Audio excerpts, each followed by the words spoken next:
Hello बच्चों and welcome to the fourth lecture of electrostatics.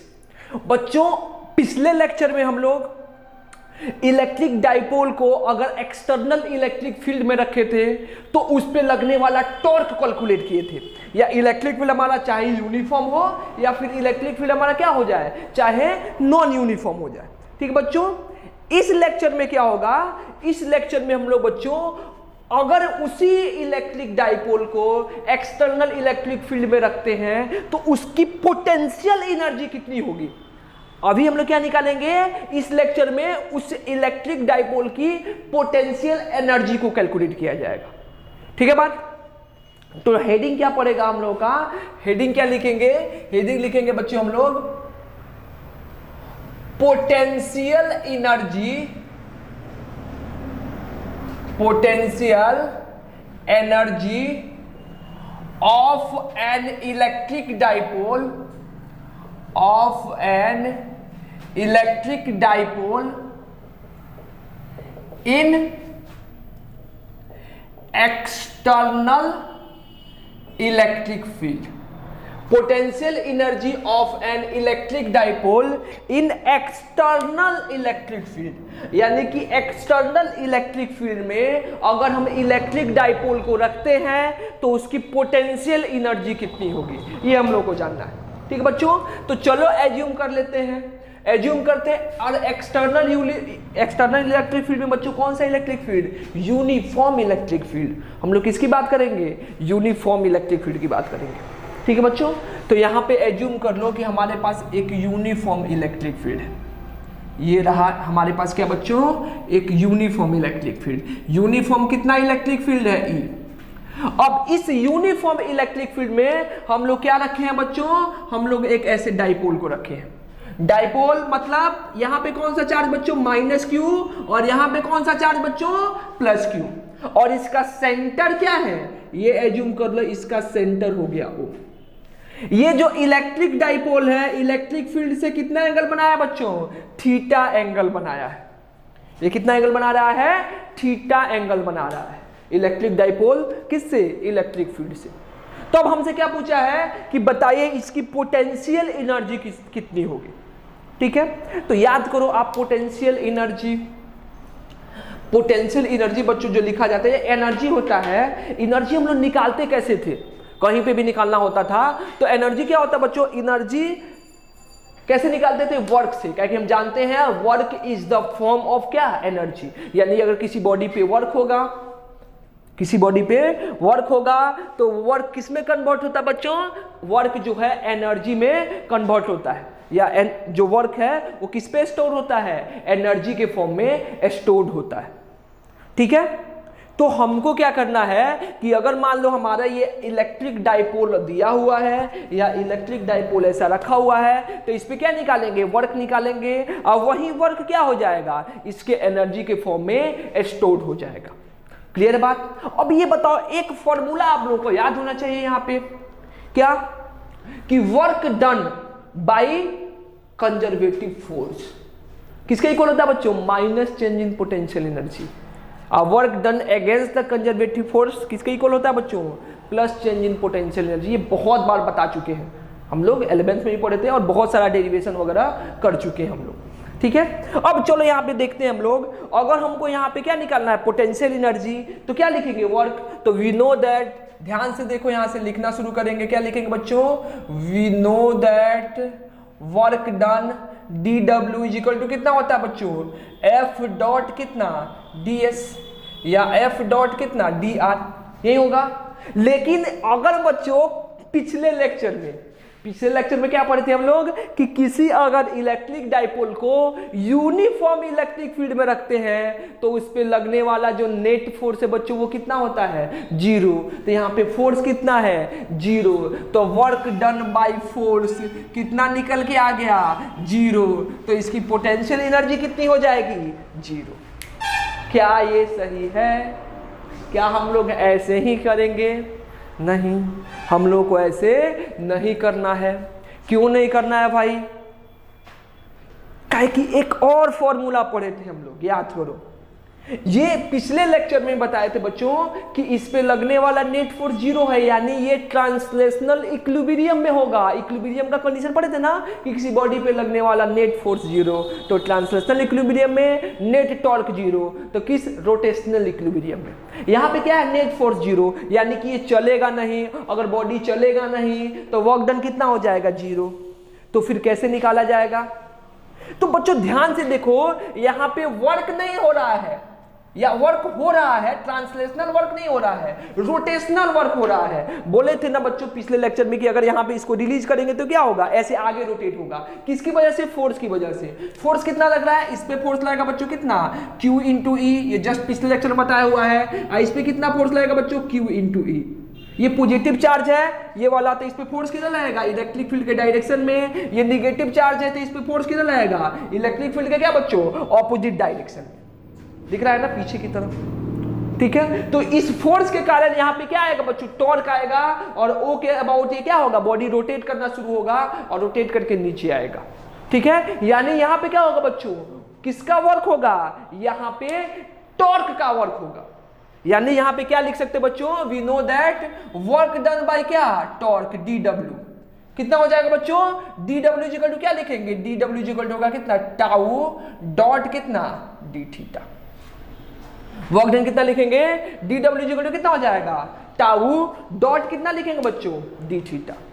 मान लो कि ये एंगल थीटा था, इसको हम कितना रोटेट किए, इसको हम लोग यहां से डी थीटा रोटेट किए ऊपर की तरफ, ठीक है। चलो फर्दर रोटेशन के लिए मान लो क्यू आगे लग रहा था, टॉर्क ऐसे था, और इसको ऐसे हमारा रखा हुआ है क्या, ये हमारा डाइपोल रखा है, और इस थीटा एंगल, अब इसको थोड़ा सा आगे रोटेट किए। अब इसको रोटेट करने में क्या करना पड़ेगा, वर्क करना पड़ेगा।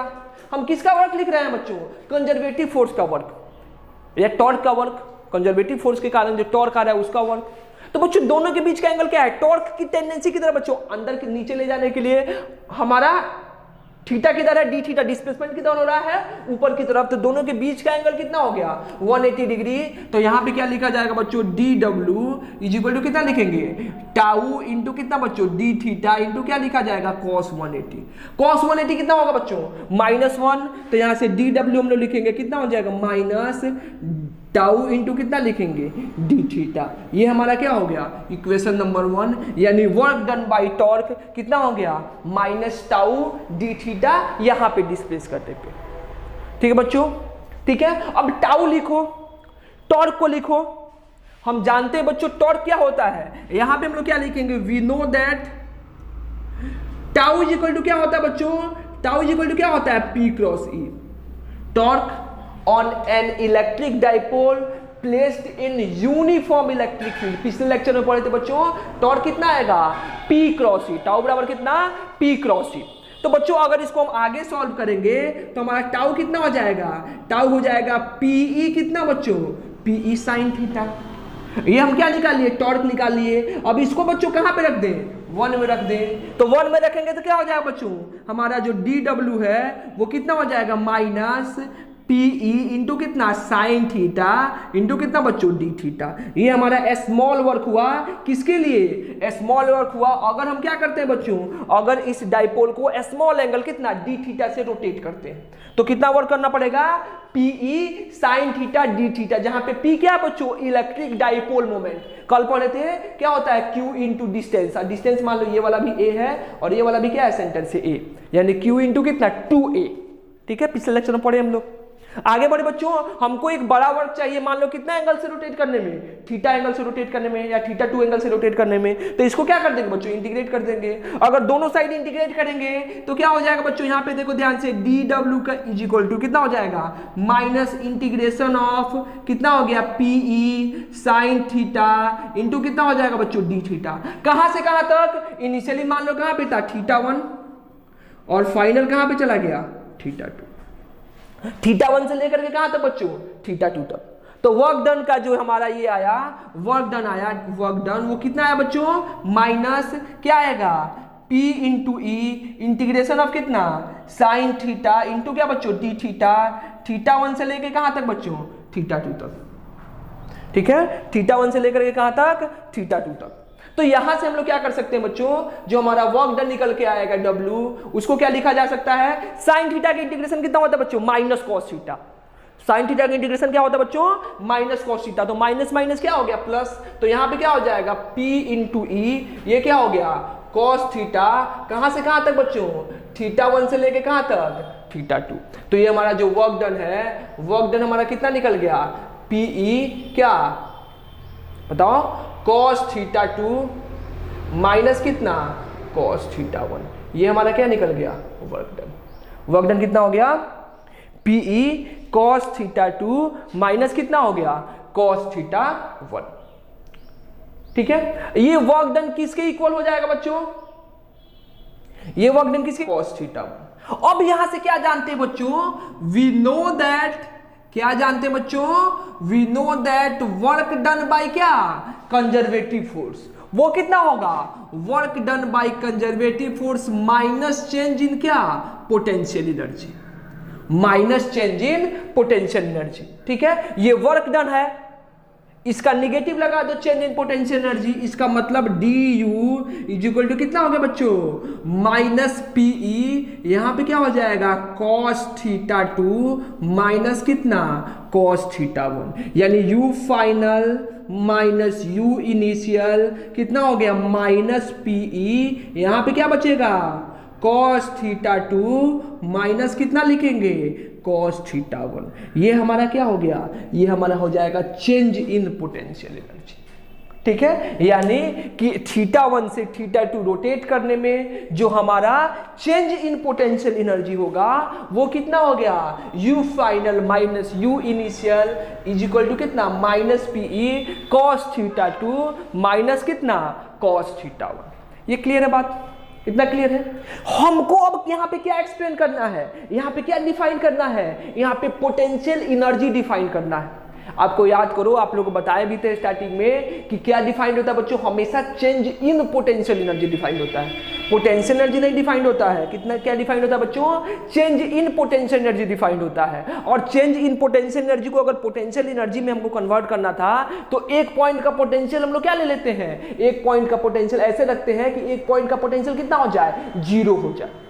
ठीक है, तो एक पॉइंट का पोटेंशियल, कहां का पोटेंशियल 0 किया जाएगा बच्चों, यहां पे देखो अगर थीटा को हम 90 डिग्री कर दे तो cos 90 कितना हो जाएगा, 0। ठीक है, तो यहां पे क्या करेंगे, let at theta is equal to कितना, 90 डिग्री। अगर थीटा 90 डिग्री हो जाएगा, ठीक है, तो u फाइनल या u इनिशियल, इनिशियली मान लो 90 डिग्री से, तो u इनिशियल कितना हो गया, 0। तो यहां पे रख देंगे तो क्या मिलेगा हमारा, u final minus u initial 0। ठीक है, इज इक्वल टू कितना बच्चों, माइनस PE, यहां पे क्या लिखेंगे, cos थीटा रहने दो, 90 से रोटेट कर cos थीटा, अब माइनस कितना हो गया, 0। तो यहां पे हम लोग पोटेंशियल एनर्जी कितना लिखेंगे बच्चों, माइनस PE कितना, cos थीटा, यानी कि पोटेंशियल एनर्जी कितना आ गया, माइनस PE cos थीटा। हम जानते हैं कि P क्या है बच्चों, P हमारा इलेक्ट्रिक डाइपोल मोमेंट है जो क्या होता है, वेक्टर क्वांटिटी। E क्या है, इलेक्ट्रिक फील्ड, और वो भी क्या होता है, वेक्टर क्वांटिटी। और एनर्जी क्या है, स्केलर क्वांटिटी।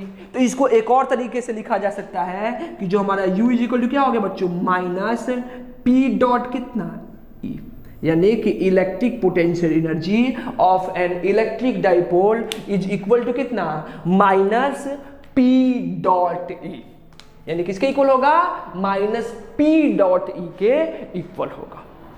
लिख सकते हैं, लिख सकते हैं इसे, यानी कि हम क्या निकाले बच्चों, यहाँ पे अगर किसी इलेक्ट्रिक डाइपोल जिसका इलेक्ट्रिक डाइपोल मोमेंट कितना है बच्चों, इलेक्ट्रिक डाइपोल मोमेंट P है, उसको अगर यूनिफॉर्म इलेक्ट्रिक फील्ड में रखेंगे थीटा एंगल से, तो उस टाइम उसका जो पोटेंशियल एनर्जी है वो किसके इक्वल होगा, माइनस PE cos थीटा के इक्वल होगा, या फिर किसके इक्वल होगा बच्चों, माइनस P डॉट E के इक्वल होगा। ठीक है, ठीक है बच्चों, चलो इसको लिखो, पहले इतना लिखो, फिर थोड़ा सा हम कॉन्सेप्ट बताते हैं इक्विलिब्रियम का। लिखो जल्दी से, हो गया बच्चों, मिटा दे, मिटा दे, चलो मिटा देते, अब मिटा दिए। अच्छा ये बताओ बच्चों, थोड़ा याद करो इक्विलिब्रियम को। इक्विलिब्रियम कितने टाइप का होता है बच्चों, इक्विलिब्रियम 3 टाइप का, 2 टाइप का सॉरी होता है। पहले एक क्या होता है, चलने का यानी ट्रांसलेशनल इक्विलिब्रियम, एक क्या होता है घूमने का जिसको क्या बोलते हैं, रोटेशनल इक्विलिब्रियम। और अगर हम लोग स्टेबिलिटी के अकॉर्डिंग डिफाइन करें तो वो कितने टाइप का होगा बच्चों, वो 3 टाइप का, स्टेबल, अनस्टेबल और नेचुरल या न्यूट्रल इक्विलिब्रियम। ठीक है बच्चों, तो यहां से हम थोड़ा डाइपोल की इक्विलिब्रियम की बात करते हैं। ठीक है, डाइपोल जो है अगर यूनिफॉर्म इलेक्ट्रिक फील्ड में रखा हुआ है तो हमेशा क्या होगा, ट्रांसलेशनल इक्विलिब्रियम में तो रहेगा ही। लेकिन जो पिछले लेक्चर में पढ़े थे बच्चों हम लोग कि अगर डाइपोल को यूनिफॉर्म इलेक्ट्रिक फील्ड में किसी थीटा एंगल से छोड़ेंगे तो उसमें टॉर्क आएगा, टॉर्क की वजह से क्या होगा, रोटेट होगा। क्या वो कहीं पे इक्विलिब्रियम में होगा? इक्विलिब्रियम पहले होता क्या है ये समझ लो। इक्विलिब्रियम में क्या होता है, स्टेबिलिटी में क्या होता है, स्टेबल इक्विलिब्रियम में क्या होता है, याद करो कि अगर इसको मीन पोजीशन से थोड़ा सा ऊपर या नीचे डिस्प्लेस करें तो फिर मूव करके कहाँ पे आएगा, उसी पॉइंट पे आएगा, तो इसको क्या बोलते हैं, ये वाले पोजीशन को बोलेंगे स्टेबल इक्विलिब्रियम। अनस्टेबल में क्या होता है बच्चे, ये उल्टा कटोरा, यहाँ पे रख दो, इसके मीन पोजीशन से आगे पीछे डिस्प्लेस करो तो ये यहाँ से क्या जाएगा, दूर जाएगा, तो इसको क्या बोलेंगे, अनस्टेबल इक्विलिब्रियम। और ये क्या होता है, नेचुरल या न्यूट्रल इक्विलिब्रियम, यानी यहाँ पे रखा हुआ है तो इसको उठा के यहाँ पे रख दो, यहाँ पे रखा है तो इसको उठा के कहाँ पे रख दो, यहाँ पे रख दो, तो ये हमारा क्या हो जाएगा, ये हमारा हो जाएगा न्यूट्रल इक्विलिब्रियम, जहाँ पे वहीं पर रह जाएगा। अगर पोटेंशियल एनर्जी के टर्म में लिखे बच्चों तो जहाँ पे पोटेंशियल एनर्जी क्या होगा, मिनिमम, ध्यान से देखना बताए थे, जहाँ पे पोटेंशियल एनर्जी कितना हो जाए, मिनिमम, वो हमारा क्या हो जाएगा, स्टेबल इक्विलिब्रियम। जहाँ पे पोटेंशियल एनर्जी क्या हो जाएगा बच्चों, मैक्सिमम, जहाँ पे पोटेंशियल एनर्जी हो जाए मैक्सिमम, वो वाला क्या हो जाएगा, अनस्टेबल इक्विलिब्रियम। और जहाँ पे पोटेंशियल एनर्जी जीरो हो, ठीक है, वो हमारा क्या होगा, नेचुरल इक्विलिब्रियम। ठीक है, न्यूट्रल इक्विलिब्रियम। क्लियर है बात, इतना क्लियर है। अब चलो यहां से हम क्या करते हैं, इसके इक्विलिब्रियम को समझते हैं। किसके इक्विलिब्रियम को, equilibrium of electric dipole in uniform electric field. ठीक है, पहले इक्विलिब्रियम का कंडीशन क्या होगा, ठीक है, ध्यान से देखना। ठीक है, यहां से ध्यान से देखो, यानी क्या देखा जाएगा, if tau net is equal to कितना, 0, then dipole is in rotational equilibrium. और रोटेशनल इक्विलिब्रियम, ट्रांसलेशनल इक्विलिब्रियम में तो ऑलरेडी था, अब किस में होगा, रोटेशनल इक्विलिब्रियम। तो पहले ये देखो कि ये रोटेशनल इक्विलिब्रियम में है कब, जब इस पे लगने वाला टॉर्क कितना है, 0। तो टॉर्क का फॉर्मूला हम लोग जानते हैं क्या बच्चों, टाउ बराबर कितना होता है, P क्रॉस E, या फिर इसको क्या लिखा जा सकता है बच्चों, PE कितना, साइन थीटा। और टॉर्क 0 कब होगा, जब थीटा का वैल्यू आइदर क्या होगा, थीटा इज इक्वल टू 0 पे साइन 0 होता है और थीटा इज इक्वल टू कितना, 180 पे साइन 0 होता है। यानी हमारा 2 केस निकल के आया कि इक्विलिब्रियम में कब है, एक थीटा इज इक्वल टू 0 और थीटा इज इक्वल टू कितना, 180। मतलब कि एक बार क्या, जब एक बार हम इलेक्ट्रिक फील्ड के, यहाँ पे देखो, एक बार क्या, जैसे हमारे ये इलेक्ट्रिक फील्ड है, ये यूनिफॉर्म इलेक्ट्रिक फील्ड है, एक बार क्या हो रहा है, एक बार जब डाइपोल को हम क्या कर रहे हैं, ये निगेटिव चार्ज, ये वाला पॉजिटिव चार्ज, हमारा डाइपोल मोमेंट किधर होगा, निगेटिव से पॉजिटिव की तरफ, यानी कि पैरेलल रख रहे हैं, इलेक्ट्रिक फील्ड के पैरेलल रख रहे हैं, यानी यहाँ पे थीटा कितना है, 0, तब भी ये क्या है, इक्विलिब्रियम में है। अब कौन से इक्विलिब्रियम में हमको नहीं पता है, स्टेबल में है कि अनस्टेबल में हमको नहीं पता है, लेकिन जब थीटा का वैल्यू 0 है तो हमारा डाइपोल पे लगने वाला नेट टॉर्क कितना है, 0, और नेट टॉर्क 0 मतलब ये इक्विलिब्रियम में होगा। एक बार क्या बच्चों, एंटी पैरेलल, एंटी पैरेलल का मतलब क्या, पॉजिटिव इधर आएगा, नेगेटिव इधर आएगा, तो डाइपोल मोमेंट का डायरेक्शन किधर हो गया बच्चों, इधर, तो इलेक्ट्रिक फील्ड आगे ये इधर, तो थीटा कितना हो जाएगा, यहाँ पे थीटा हो जाएगा 180, मतलब यहाँ पे भी क्या है, यहाँ पे भी इक्विलिब्रियम में है। तो हमको ये देखना है कि कहाँ पे स्टेबल इक्विलिब्रियम होगा और कहाँ पे क्या होगा बच्चों, अनस्टेबल इक्विलिब्रियम होगा। हमको इसी को देखना है कि कहाँ पे स्टेबल की बात करेंगे और कहाँ पे क्या करेंगे बच्चों, अनस्टेबल इक्विलिब्रियम की बात करेंगे। ठीक है, तो जहां पे हम जानते हैं पोटेंशियल एनर्जी क्या होता है, मैक्सिमम, जहां पे पोटेंशियल एनर्जी क्या होगा, मैक्सिमम, वहां पे क्या होगा, वहां पे हमारा बॉडी जो है वो क्या होता है, अनस्टेबल इक्विलिब्रियम में। और जहां पे हमारा क्या होगा, पोटेंशियल एनर्जी मिनिमम, वहां पे बॉडी क्या होगा, स्टेबल इक्विलिब्रियम में। तो एक एक करके लिखो, ऐसे क्या लिखेंगे, at theta is equal to 1, at theta is equal to 0, potential energy कितना लिखेंगे बच्चों, माइनस पी डॉट ई, या फिर क्या लिखेंगे, पोटेंशियल एनर्जी कितना होगा बच्चों, माइनस पी ई कितना, कॉस 0। कॉस 0 कितना होता है, 1, यानी कि पोटेंशियल एनर्जी, अरे यार पी हो जाएगा, इसको पोटेंशियल एनर्जी लिखो ऐसे, यू पोटेंशियल एनर्जी, यू, तो यू पोटेंशियल एनर्जी कितना हो गया, माइनस पी ई। यानी कि थीटा बराबर 0 पे हमारा पोटेंशियल एनर्जी कितना आया माइनस पी। अब यहाँ पे क्या लिखेंगे, यहाँ पे लिखेंगे at theta is equal to कितना 180 पे रख के देखो हमारा पोटेंशियल एनर्जी कितना होता है माइनस पी डॉट ई, मतलब कितना निकल जाएगा बच्चों माइनस पी ई कितना cos 180 और cos 180 कितना -1 यानी माइनस माइनस प्लस यानी कितना बचेगा पीई, यानी पोटेंशियल एनर्जी कितना हो गया पीई। यानी इसका मतलब क्या हुआ कि theta is equal to 0 degree पे पोटेंशियल एनर्जी कितना हुआ माइनस पीई और थीटा इज इक्वल टू कितना 180 डिग्री पे पोटेंशियल एनर्जी कितना हो गया प्लस ई। तो इसमें से मिनिमम कौन है माइनस पीई और मैक्सिमम कौन है प्लस पीई।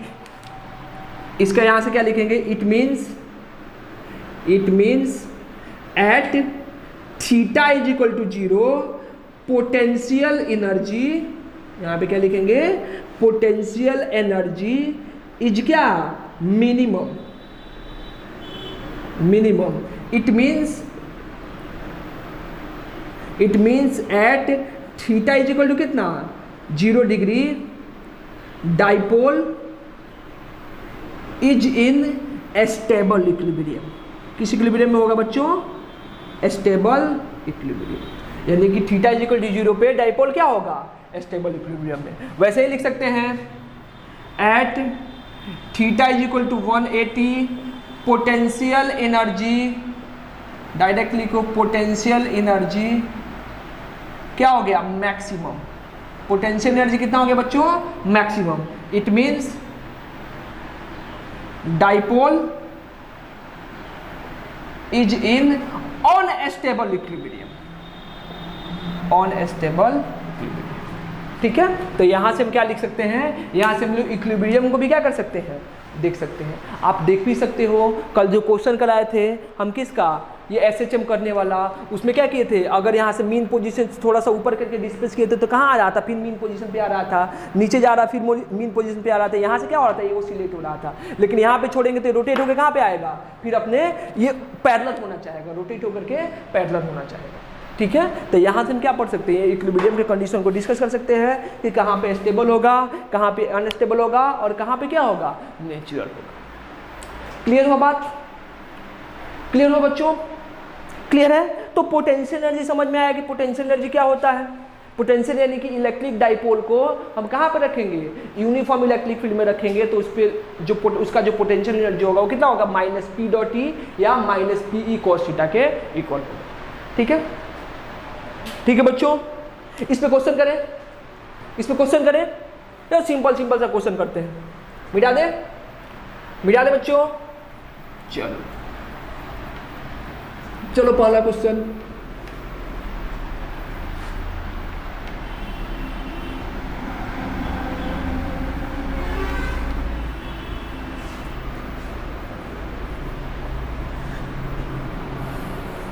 क्या लिखेंगे बच्चों, क्वेश्चन है find the work done bye external agent to rotate a dipole from theta is equal to 0 to theta is equal to 60 degree. हमसे क्या बोला है, चल theta is equal to 90 degree. हमसे क्या बोला है कि अगर एक इलेक्ट्रिक डाइपोल को in uniform electric field 10 Newton पर कूलम, इफ डाइपोल मोमेंट का जो मैग्नीट्यूड है वो कितना दिया है 10 के पावर -3 2 इंटू 10 के पावर चाहे 0.02 कूलम मीटर। चलो निकालो, अगर डाइपोल मोमेंट कितना दिया है 0.02 कूलम मीटर, तो एक क्या इलेक्ट्रिक डाइपोल जिसका डाइपोल मोमेंट 0.02 है उसको कहां से कहां रोटेट करना है यूनिफॉर्म इलेक्ट्रिक फील्ड में थीटा इज इक्वल टू 0 से लेकर के थीटा इज इक्वल टू 90 तक रोटेट करने में कितना वर्क करना पड़ेगा ये निकालिए। चलो एकदम सिंपल सा क्वेश्चन है, बन जाना चाहिए सबसे, बन जाएगा बच्चों, बन जाएगा। बन गया। चलो किसका वर्क डन लिखा है बच्चों? वर्क डन बाय क्या?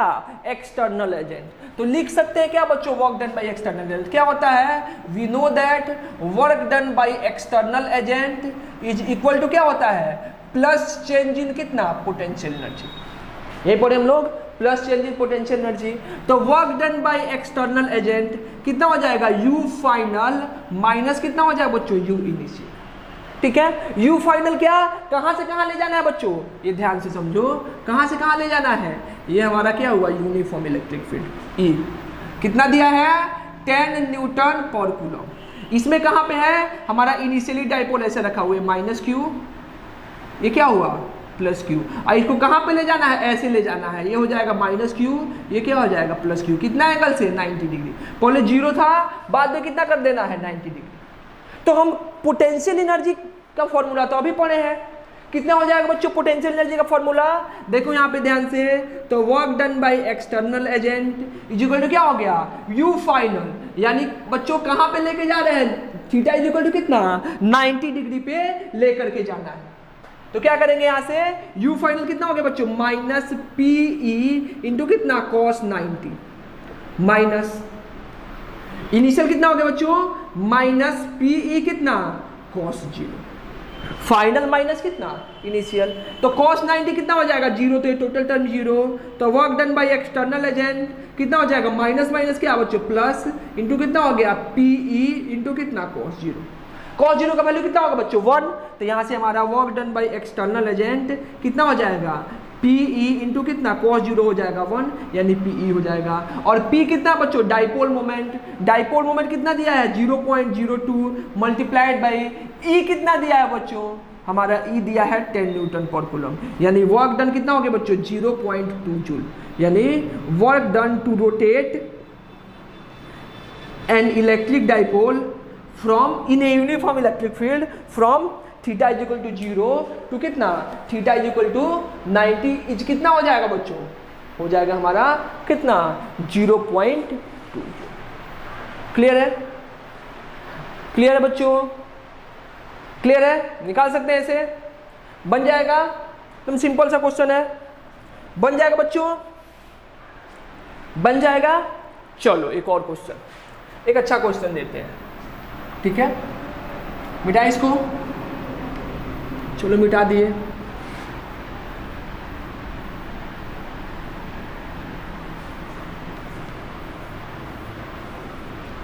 देखो क्या है हमारे पास, क्या है क्वेश्चन दिया है हमारे पास, यूनिफॉर्म इलेक्ट्रिक फील्ड है ई।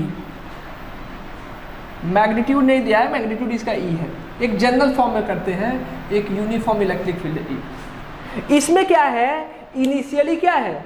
इनिशियली एक इलेक्ट्रिक डाइपोल है, ये इलेक्ट्रिक डाइपोल। इस पे चार्ज कितना है? Minus Q. ये हो गया 0 ओरिजिन, सॉरी ये क्या हो गया? Plus Q. ये डिस्टेंस भी ए है, ये डिस्टेंस भी ए है। इनिशियली ये कितने एंगल पे है? 60 डिग्री पे। ठीक है, इनिशियली ये 60 डिग्री पे। ठीक है, तो क्वेश्चन क्या बोला है? As shown in the figure, question बोला है as shown in the figure an electric dipole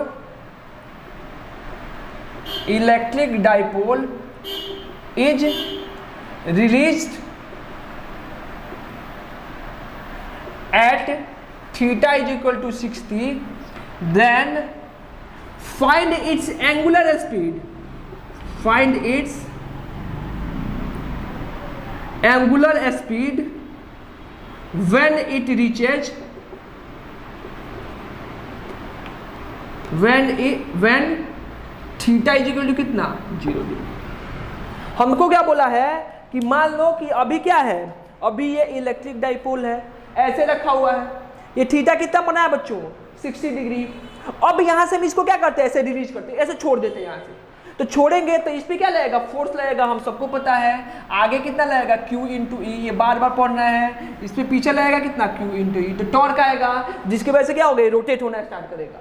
तो ये रोटेट होके कहाँ पे आएगा बच्चों? जब ये मीन पोजीशन पे आएगा ऐसे रोटेट होके, तो क्या बोला है कि जब रोटेट होके मीन पोजीशन पे आए, तो बताइए मीन पोजीशन पे आते टाइम इसकी पोटेंस बेसिकली हमारा क्या एंगुलर स्पीड कितना होगा, फाइंड द एंगुलर स्पीड। ठीक है, सोचो जल्दी से, आराम से टाइम लो, प्रॉपर टाइम लो, सोचो। अच्छा क्वेश्चन है बच्चों, बन जाना चाहिए आप लोगों से। हो गया, मिटा दे, बना दे बच्चों, आप लोग अटेम्प्ट करो। कैसे बनाएंगे बच्चों, ध्यान से देखो कैसे बनेगा। देखिए यहां पे देखो कैसे बनेगा बच्चों। अगर इसको हम ध्यान से देखें, समझना ध्यान से, तो यहां से जो यहां पे आ रहा है बच्चों, किसकी वजह से आ रहा है, टॉर्क की वजह से।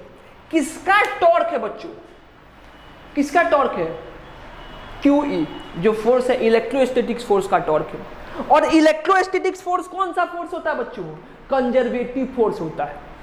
इलेक्ट्रोस्टैटिक्स फोर्स कौन सा फोर्स होता है बच्चों, कंजर्वेटिव फोर्स होता है। यानी कि अभी किसका हम लोग टॉर्क लिख रहे हैं, कंजर्वेटिव फोर्स का टॉर्क लिख रहे हैं। ठीक है, कंजर्वेटिव फोर्स का टॉर्क है, यानी कि जो वर्क होगा वो कंजर्वेटिव फोर्स के टॉर्क के कारण होगा। तो हम जानते हैं कि अगर बच्चों किसी सिस्टम पे या किसी बॉडी पे किसका वर्क डन हो रहा हो, अगर कंजर्वेटिव फोर्स का वर्क डन हो रहा हो, तो उसका जो टोटल मैकेनिकल एनर्जी है वो क्या होता है, कंजर्व रहता है। मतलब जितना एनर्जी इनिशियल उतना ही एनर्जी क्या, फाइनल। ठीक है, तो क्या लिखेंगे यहां से भी लिखना चाहो तो लिख सकते हो, we know that if work done by क्या, कंजर्वेटिव फोर्स, फोर्स या फोर्स की वजह से जो क्या आ रहा है बच्चों, torque, then its total mechanical energy, total mechanical energy is conserve. इसका जो टोटल मैकेनिकल एनर्जी होगा वो क्या होगा, कंजर्व रहेगा। मतलब क्या हुआ कि total energy initial is equal to क्या हो गया बच्चों, टोटल एनर्जी क्या, फाइनल। यानी जितनी एनर्जी इनिशियल होगी उतनी ही एनर्जी क्या होगी, फाइनल होगी। ठीक है, अब टोटल एनर्जी इनिशियल में क्या होगा बच्चों, काइनेटिक एनर्जी इनिशियल प्लस क्या, potential energy initial is equal to क्या लिखेंगे बच्चों, इज इक्वल टू हो जाएगा हमारा काइनेटिक एनर्जी फाइनल प्लस क्या हो जाएगा बच्चों, पोटेंशियल एनर्जी फाइनल। यानी कि जितना काइनेटिक एनर्जी इनिशियल और पोटेंशियल एनर्जी इनिशियल का जो समेशन है वो किसके इक्वल होगा, काइनेटिक एनर्जी फाइनल और पोटेंशियल एनर्जी फाइनल के समेशन के इक्वल होगा। इनिशियली बच्चों इसको रिलीज करते हैं, मतलब इसका एंगुलर स्पीड कितना है, 0। इनिशियली रिलीज करने का मतलब क्या हुआ कि इसका एंगुलर स्पीड कितना हुआ है, 0। तो इसका काइनेटिक एनर्जी कितना होगा, इनिशियल काइनेटिक एनर्जी कितना हो गया, 0।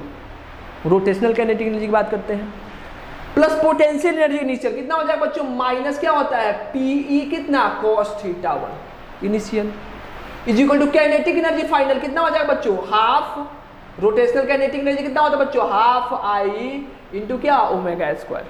ठीक है, प्लस पोटेंशियल एनर्जी कितना हो जाएगा, माइनस PE कितना, cos θ2। जब ये मीन पोजीशन पे कहां पे आ जाए, थीटा इज इक्वल टू 0 पे लिख सकते हैं बच्चों, लिख सकते हैं। तो यहां से देखो ये क्या हो गया, माइनस PE cos कितना है, 60 degree is equal to half I omega square, ये कितना हो जाएगा, माइनस PE इंटू कितना हो गया, cos 0 degree, cos 0 1 cos 60 degree कितना हो जाएगा बच्चों, 1/2। तो ये कितना हो गया, minus 1/2 PE is equal to कितना हो गया, half I omega square minus PE। अब माइनस P इधर आके प्लस P हो जाएगा, तो यहाँ पे क्या बचेगा बच्चों, यहाँ पे हम लोग लिख सकते हैं क्या, half I into omega square is equal to PE minus कितना, हाफ PE। अब PE में से हाफ PE जाएगा तो कितना बचेगा बच्चों, बचेगा हमारा हाफ PE। तो यहाँ पे क्या लिख सकते हैं बच्चों, half I omega square is equal to कितना हो गया, PE डिवाइडेड बाई क्या, 2। 2 से 2 क्या हो गया बच्चों, कैंसिल आउट, यानी I omega square is equal to PE। तो यहाँ से omega square is equal to कितना हो गया, PE डिवाइडेड बाई I। तो ओमेगा इज इक्वल टू कितना हो गया बच्चों, root under PE divided by I। इतना स्पीड होगा। ठीक है, लेकिन हमको ना P दिया है ना I दिया है।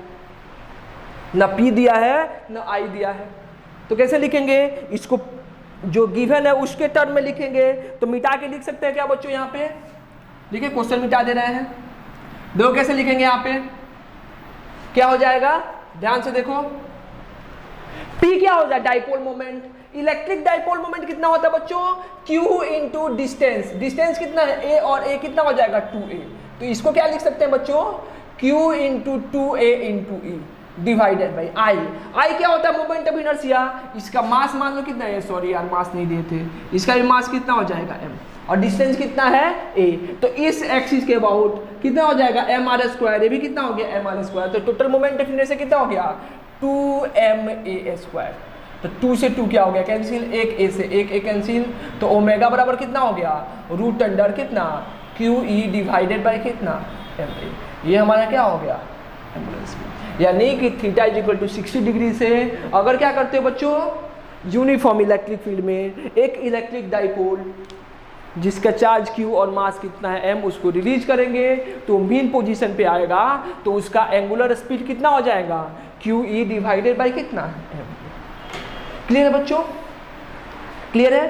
तो चलो आज के लिए इतना ही रहने देते हैं, ये छोटा लेक्चर है हमारा, ठीक है 40 मिनट के अप्रॉक्स का लेक्चर है, आज के लिए इतना रहने देते हैं। आप लोग बच्चों अब इसका असाइनमेंट करो, जितना हमारा टॉपिक 55 तक दिए थे असाइनमेंट में उससे आगे करो, SC वर्मा में भी आगे करो। SC वर्मा आप लोगों से 50 तक क्वेश्चन बन जाएगा, 50 तक बन जाएगा, ठीक है, और NCERT में अभी उतना ही रहेगा, ठीक है। हम बताते हैं नेक्स्ट लेक्चर में आप लोग को होमवर्क वगैरह देते हैं, ठीक है। तब तक आप लोग पढ़ाई करते रहें, अच्छे से रहें, ऑल द